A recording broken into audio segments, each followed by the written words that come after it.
Hello friends, welcome back to my new vlog. ಎಲ್ರಿಗೂ ನಮಸ್ಕಾರ. Sagar FF ಚಾನಲ್ಗೆ ಸ್ವಾಗತ. ಇವತ್ತಿನ ಒಂದು ವಿಡಿಯೋದಲ್ಲಿ ನಾನು ನಿಮಗೆ ಎಗ್ ರೈಸ್ ಅನ್ನ ಯಾವ ರೀತಿ ಮಾಡೋದು ಅಂತ ಹೇಳ್ಕೊಡ್ತಾ ಇದ್ದೀನಿ. ಇದನ್ನ ನಾವು ತುಂಬಾ ಸುಲಭವಾಗಿ, ಟೇಸ್ಟಿಯಾಗಿ, ಈಸಿಯಾಗಿ ಮಾಡ್ಕೋಬಹುದು. ಕಡಿಮೆ ಸಮಯದಲ್ಲಿ ನಾವು ಇದನ್ನ ಮಾಡ್ಕೋಬಹುದು ಫ್ರೆಂಡ್ಸ್. ಹಾಗಾದ್ರೆ ಬನ್ನಿ, ಟೈಮ್ ವೇಸ್ಟ್ ಮಾಡದೆ ಯಾವ ರೀತಿ ಮಾಡೋದು ಅಂತ ಹೇಳ್ಕೊಡ್ತಾ ಇದ್ದೀನಿ. ನಾನಿಲ್ಲಿ ಎಗ್ ರೈಸ್ ಮಾಡೋದಕ್ಕೆ ಮೊದಲು ಅನ್ನನ ರೆಡಿ ಮಾಡಿ ಇಟ್ಕೊಂಡಿದ್ದೀನಿ. ನೋಡಿ, ಈ ತರ. ಮತ್ತೆ ಮೊಟ್ಟೆಯನ್ನ ತಗೊಂಡಿದ್ದೀನಿ. ಒಂದು 15 ಮೊಟ್ಟೆ ಇದೆ. ಸಣ್ಣದಾಗಿ ಈರುಳ್ಳಿನ ಹೆಚ್ಚಿಟ್ಕೊಂಡಿದ್ದೀನಿ. ಟೊಮೆಟೊನು ಅಷ್ಟೇ ಸಣ್ಣದಾಗಿ ಹೆಚ್ಚಿಟ್ಕೊಂಡಿದ್ದೀನಿ. ಶುಂಠಿ ಬೆಳ್ಳುಳ್ಳಿ ಪೇಸ್ಟ್ ಅನ್ನ ಮಾಡಿ ಇಟ್ಕೊಂಡಿದ್ದೀನಿ. ಮತ್ತೆ ಕೊತ್ತಂಬರಿ ಸೊಪ್ಪನ್ನು ಸಣ್ಣದಾಗಿ ಕಟ್ ಮಾಡಿ ಇಟ್ಕೊಂಡಿದ್ದೀನಿ. ಕ್ಯಾಪ್ಸಿಕಮ್ನು ಅಷ್ಟೇ ಸಣ್ಣದಾಗಿ ಹೆಚ್ಚಿಟ್ಕೊಂಡಿದ್ದೀನಿ. ಮತ್ತೆ ಪೆಪ್ಪರ್ ಪೌಡರ್ ಅನ್ನ ತಗೊಂಡಿದ್ದೀನಿ 2 ಸ್ಪೂನು. ಈಗ ಬನ್ನಿ, ನಾನು ಮೊದಲಿಗೆ ಇಲ್ಲಿ ಡಿಫ್ರೆಂಟ್ ಆಗಿ ಮಾಡೋಣ ಅಂತ ನಾವು ಈ ತರ ನೋಡಿ ಬಾಣಲಿಯಲ್ಲಿ ನಾವು ಫಸ್ಟ್ ಮೊಟ್ಟೆನ ಬೇಯಿಸ್ಕೊಂಡ್ಬಿಡೋಣ, ಅಂದ್ರೆ ಫ್ರೈ ಮಾಡ್ಕೊಬಿಡೋಣ. ಬಾಣಲಿಗೆ ಸ್ವಲ್ಪ ಎಣ್ಣೆಯನ್ನ ಹಾಕೊಂಡು ಅದರಲ್ಲಿ ಕಾದ ನಂತರ ನಾವು ಮೊಟ್ಟೆಗಳನ್ನ ಒಡೆದು ಹಾಕೊಳ್ಳೋಣ.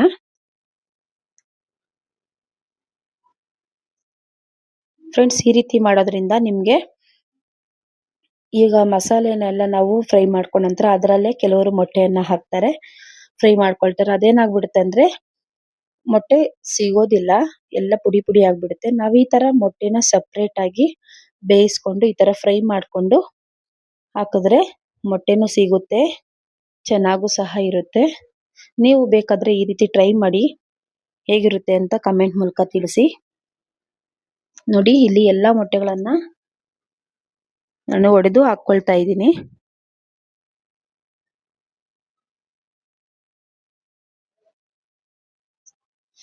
ನಾನಿಲ್ಲಿ ಇದಕ್ಕೆ ನಾನು ವಿಡಿಯೋದಲ್ಲಿ ನಿಮ್ಗೆ 10 ರಿಂದ 12 ಮೊಟ್ಟೆ ಮಾತ್ರ ತೋರಿಸಿರೋದು. ಇಲ್ಲಿ ನಾನು ಸುಮಾರು 15 ರಿಂದ ಒಂದು 19 ಮೊಟ್ಟೆಯನ್ನ ಹಾಕೊಂಡಿದ್ದೀನಿ ಫ್ರೆಂಡ್ಸ್.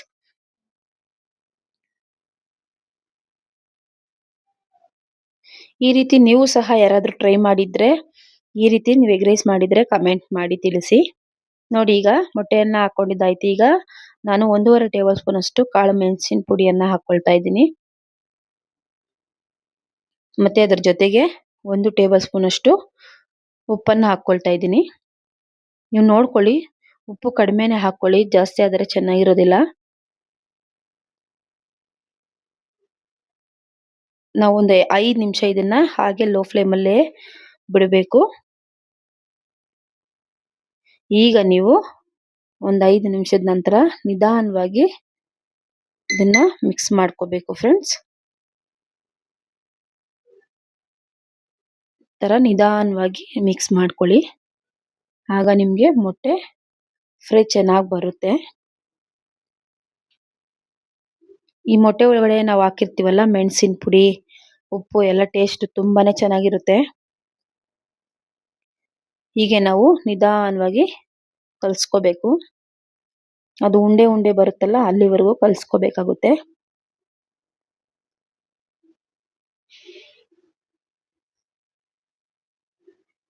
ನೋಡಿ ಎಷ್ಟು ಚೆನ್ನಾಗಿ ಬಂದಿದೆ ಅಂತ ಮೊಟ್ಟೆ ಫ್ರೈ.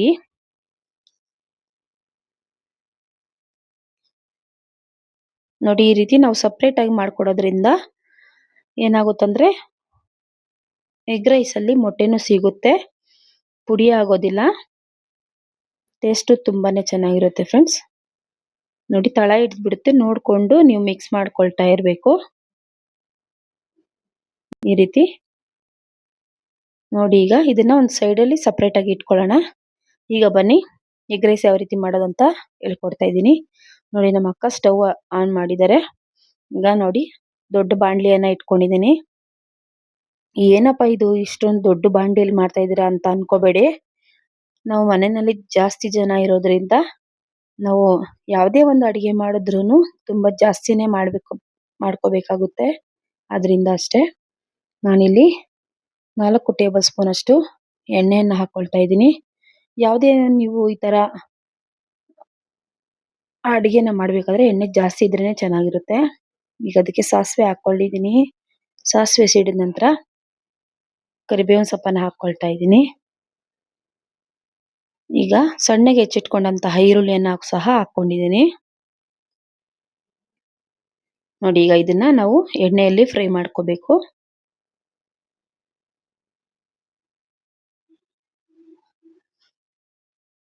ಈರುಳ್ಳಿನ ನೀವು ಚೆನ್ನಾಗಿ ಫ್ರೈ ಮಾಡ್ಕೋಬೇಕು, ಆಗ್ಲೇ ಎಗ್ ರೈಸು ಟೇಸ್ಟಿ ಆಗಿರೋದು.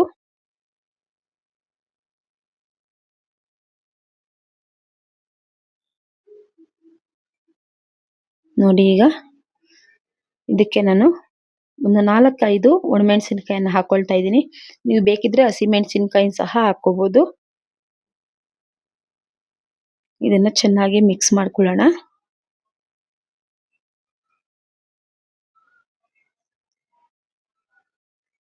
ನೋಡಿ, ಹೀಗೆ 5 ನಿಮಿಷ ನಾವು ಇದನ್ನ ಎಣ್ಣೆಯಲ್ಲಿ ಫ್ರೈ ಮಾಡ್ಕೋಬೇಕು.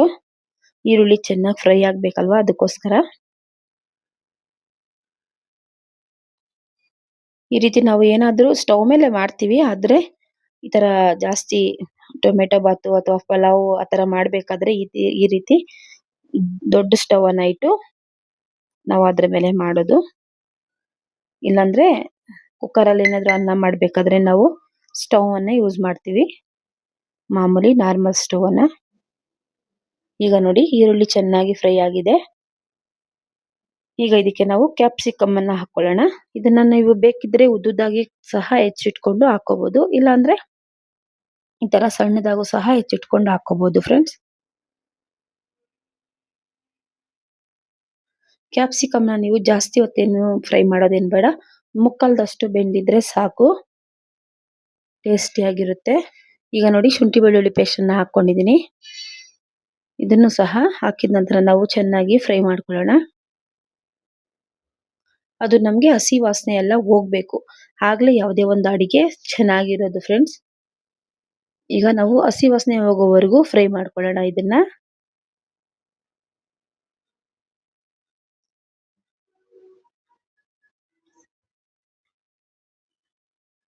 ನೋಡಿ, ಈಗ ಚೆನ್ನಾಗಿ ಫ್ರೈ ಆಗಿದೆ. ಈಗ ನಾವು ಅದಕ್ಕೆ ಟೊಮೆಟೊವನ್ನ ಹಾಕೊಳ್ಳೋಣ. ಇದನ್ನ ನಾವು ಟೊಮೆಟೊ ಸಾಫ್ಟ್ ಆಗೋವರೆಗೂ ಇದನ್ನ ಫ್ರೈ ಮಾಡ್ಕೋಬೇಕಾಗುತ್ತೆ.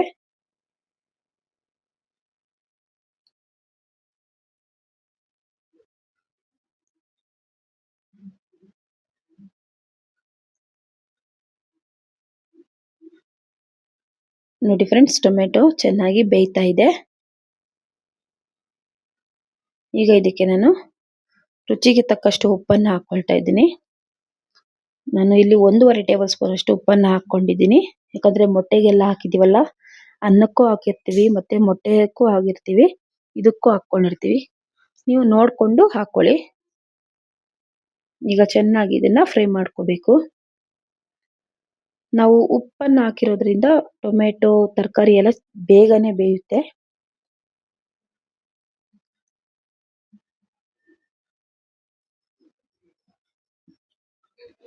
ಈಗ ನೋಡಿ, ಇದಕ್ಕೆ ನಾನು ಟೊಮೆಟೊ ಎಲ್ಲ ಸಾಫ್ಟ್ ಆಗಿ ಬೆಂದಿದೆ. ಈಗ ಇದಕ್ಕೆ ಮಸಾಲೆ ಪದಾರ್ಥಗಳನ್ನ ಹಾಕೊಳ್ತಾ ಇದ್ದೀನಿ. Chilli powder, garam masala, chicken masala ಮತ್ತೆ ಅರಿಶಿನ ಪುಡಿ, ಸ್ವಲ್ಪ ಧನಿಯಾ ಪುಡಿಯನ್ನು ಹಾಕೊಂಡಿದ್ದೀನಿ. ಎಲ್ಲ ಒಂದು ಅರ್ಧ ಟೀ ಸ್ಪೂನ್ ಅಷ್ಟು ಹಾಕೊಂಡಿದ್ದೀನಿ. ಚಿಲ್ಲಿ ಪೌಡರ್ ಮಾತ್ರ 1 ಟೇಬಲ್ ಸ್ಪೂನ್ ಅಷ್ಟು ಹಾಕೊಂಡಿದ್ದೀನಿ ಫ್ರೆಂಡ್ಸ್. ಇದನ್ನ ಈಗ ನಾವು ಚೆನ್ನಾಗಿ ಮಿಕ್ಸ್ ಮಾಡ್ಕೊಳ್ಳೋಣ. ಇದು ಸಹ ಹಸಿ ವಾಸನೆ ಹೋಗೋವರೆಗೂ ನಾವು ಇದನ್ನ ಫ್ರೈ ಮಾಡ್ಕೋಬೇಕಾಗುತ್ತೆ.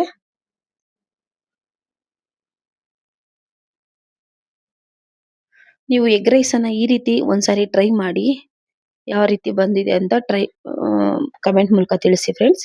ನೋಡಿ, ಈಗ ಇದಕ್ಕೆ ನಾನು 1 ಟೇಬಲ್ ಸ್ಪೂನ್ ಅಷ್ಟು ಸೋಯಾ ಸಾಸ್ ಅನ್ನ ಹಾಕೊಳ್ತಾ ಇದ್ದೀನಿ. ಈಗ ನಾನು ಇದಕ್ಕೆ ವೆನಿಗರ್ ಅನ್ನು ಹಾಕೊಳ್ತಾ ಇದ್ದೀನಿ ಫ್ರೆಂಡ್ಸ್. ಏನಪ್ಪಾ ಇವರು ಸ್ಪೂನ್ ಅಲ್ಲಿ ಹಾಕದೆ ಹಾಗೆ ಬಾಟ್ಲಲ್ಲಿ ಹಾಕ್ತಾ ಇದ್ದಾರೆ, ಮತ್ತೆ ಅಳತೆ ಸಿಗುತ್ತಾ ಇವ್ರಿಗೆ ಅಂತ ನೀವು ಕೇಳ್ಬೋದು. ಅಡಿಗೆ ಮಾಡೋರ್ಗೆ, ಯಾವಾಗ್ಲೂ ಅಡಿಗೆ ಮಾಡ್ತಾ ಇರ್ತಾರಲ್ಲ, ಅವ್ರಿಗೆ ಏನಾಗುತ್ತೆ, ಅಳತೆನೆ ಬೇಕಾಗಿರಲ್ಲ. ಅವರು ಹಾಗೇನೆ ಇಷ್ಟು ಅಂದ್ರೆ ಅಷ್ಟೇ ಹಾಕೊಳ್ತಾರೆ, ಅದು ಪರ್ಫೆಕ್ಟ್ ಆಗಿರುತ್ತೆ. ಈಗ ನಾನು ನೋಡಿ, ಅದು ಫ್ರೈ ಆಗ್ತಾ ಇದೆ. ಈಗ ಇದಕ್ಕೆ ಹಸಿ ಮೆಣಸಿನಕಾಯಿ ಪೇಸ್ಟ್ ಅನ್ನ ಹಾಕೊಳ್ತಾ ಇದ್ದೀನಿ. ಅದು 1 ಟೇಬಲ್ ಸ್ಪೂನ್ ಅಷ್ಟು. ಈಗ ಇದನ್ನ ನಾವು ಮಿಕ್ಸ್ ಮಾಡ್ಕೊಳ್ಳೋಣ ಚೆನ್ನಾಗಿ. ತಳ ಹಿಡಿದ್ಬಿಡುತ್ತೆ ನೋಡ್ಕೊಳ್ಳಿ.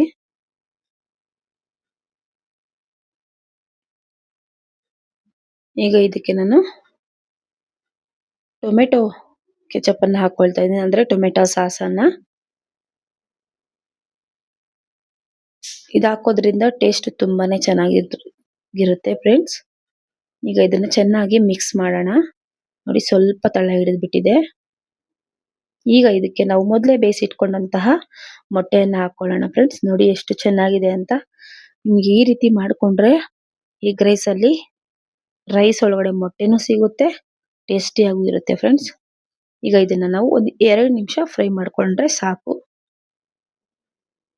ಮೊಟ್ಟೆ ಹಾಕಿದೀವಲ್ಲ ಅದಕ್ಕೆಲ್ಲ ಮಸಾಲೆ ಎಲ್ಲ ಇಟ್ಕೋಬೇಕು, ಆ ಕಾರಣದಿಂದ ಅಷ್ಟೇ. ನೋಡಿ ಈಗ ಫ್ರೈ ಆಗಿದೆ. ನಾವು ಈಗ ಇದಕ್ಕೆ ಮೊದಲೇ ನಾವು ರೆಡಿ ಮಾಡಿ ಇಟ್ಕೊಂಡಂತಹ ಅನ್ನವನ್ನ ಹಾಕೊಳ್ಳೋಣ.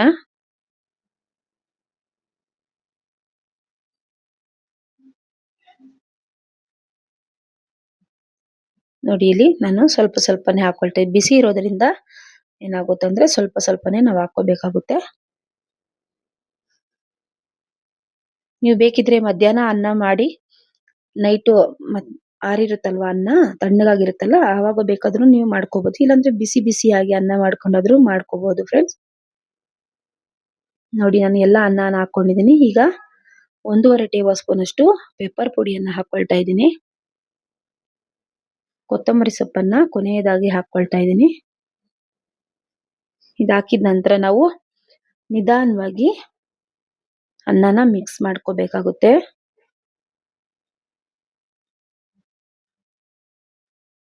ನೋಡಿ ಈ ರೀತಿ ನಾವು ನಿಧಾನವಾಗಿ ಮಿಕ್ಸ್ ಮಾಡ್ಕೊಳ್ಳೋಣ.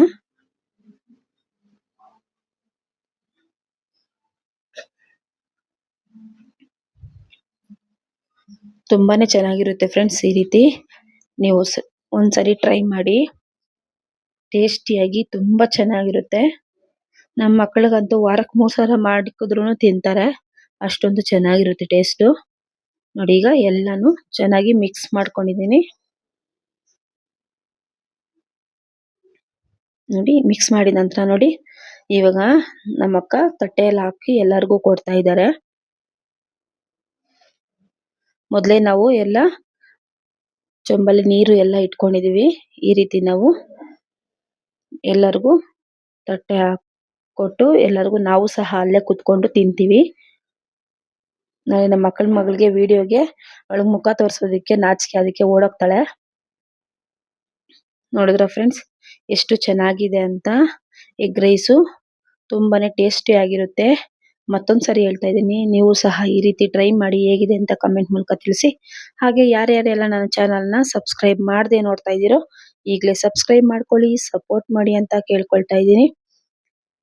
ದಯವಿಟ್ಟು ಲೈಕ್ ಮಾಡಿ, ಶೇರ್ ಮಾಡಿ, ಸಬ್ಸ್ಕ್ರೈಬ್ ಮಾಡಿ, ಹಾಗೆ ಕಮೆಂಟ್ ಮಾಡೋದನ್ನ ಮಾತ್ರ ಮರಿಬೇಡಿ ಫ್ರೆಂಡ್ಸ್.